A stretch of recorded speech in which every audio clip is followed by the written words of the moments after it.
السلام علیکم، کیا حال ہے جی؟ سارے ٹھیک ہیں جی؟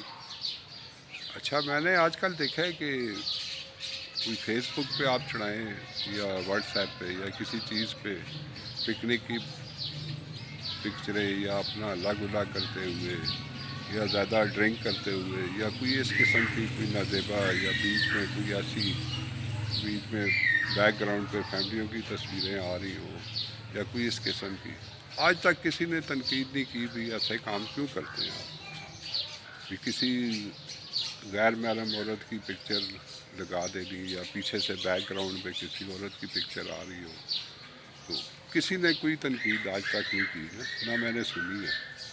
کئی بندوں کی ڈرنک کرتے ہوئے آئی ہے، کسی نے بھی تنقید نہیں کی، واہ واہ کی ہے، لائکس بھی خوب ملے ہیں اس کو بھی۔ جو الٹی سیدھی حرکتیں کرے اس کے لائکس بہت زیادہ ملتے ہیں نا۔ اگر کوئی کسی دربار پہ چلا جائے، اللہ کے ولی کے در پہ چلا جائے، پاک امام بری سرکار پہ چلا جائے، حضرت داتا گنج بخش شجویری سرکار پہ، لال شہباز قلندر سرکار پہ، یا جو بھی اعلیٰ ہستی ہیں ان کے دربار پہ، جو انعام یافتہ لوگ ہیں جن کا ذکر ہے قرآن پاک میں، تو ان کے در پہ چلے جائیں تو کوئی نہ کوئی یزیدی ذہن کا بندہ اڑ جاتا ہے اور کوئی نہ کوئی تنقید شروع کر دیتا ہے نا۔ پھر جواب بھی اس کے پاس نہیں ہوتا، بس صرف اتنا پھیلانے کے لیے اور اپنے آپ کو ظاہر کرنے کے لیے کہ بھئی ہم وہ یزیدی نسل میں سے ہیں، تو اس وجہ سے وہ اپنا آپ ظاہر کرتے ہیں۔ تو میں تو ایک ہی چیز جانتا ہوں، میرے ذہن میں جو آئی ہے، جو آج تک میں نے ریسرچ کی ہے، علماء کرام کے پاس بھی بیٹھا ہوں، پیروں کے پاس بھی بیٹھا ہوں، اپنے مرشد پاک جی سرکار نے بھی بہت کچھ بتایا ہے، آل محمد صلی اللہ علیہ وآلہ وسلم بادشاہ جی کے جو آل ہیں ان کے پاس بھی بیٹھا ہوں، فقیروں کے پاس بھی بیٹھا ہوں، اپنے جیسے گناہ گاروں کے پاس بھی بیٹھا ہوں، سب کے پاس بیٹھا ہوں۔ تو تقریباً مجھے تو یہی ہدایت ملی ہے اور یہی سبق ملا ہے کہ یزید جو تھا وہ قرآن پاک کی آیتوں کا منکر تھا نا۔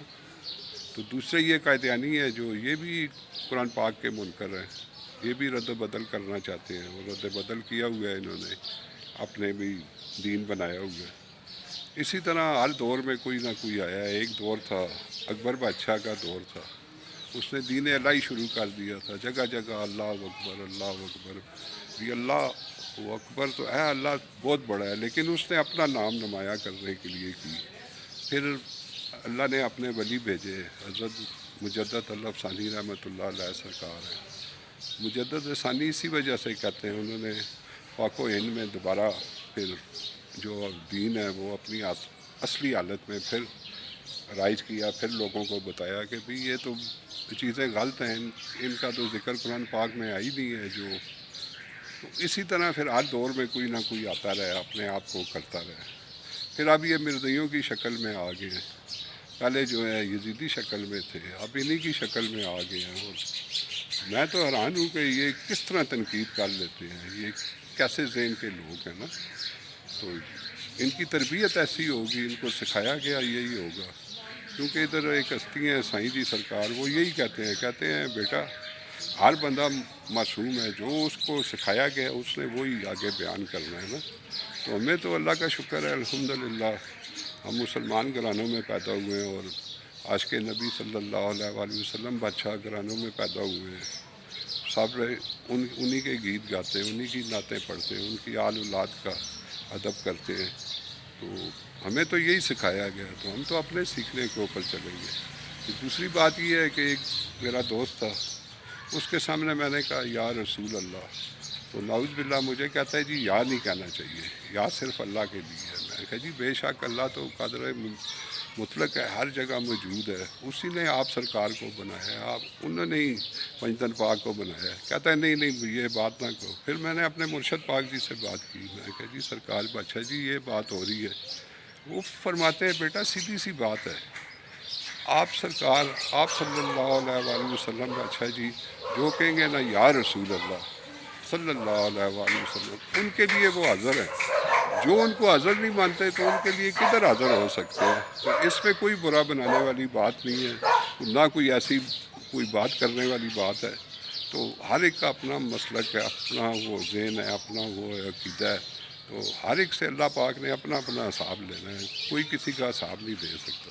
اگر میں درباروں پہ جاتا ہوں تو کسی کو کیا تکلیف ہے، کیونکہ اللہ کے ولی ہیں، انعام یافتہ لوگ ہیں، اس طرح کتنے بادشاہ گزر گئے ہیں، ادھر وہ ان کے نام و نشان مٹ گئے ہیں، اور اللہ کے ولی جو ہیں ان کی آج بھی درگاہیں آباد ہیں، کوئی نہ کوئی ادھر رونق لگی رہتی ہے 24 گھنٹے. تو یہ نام ہے نا اللہ پاک کا.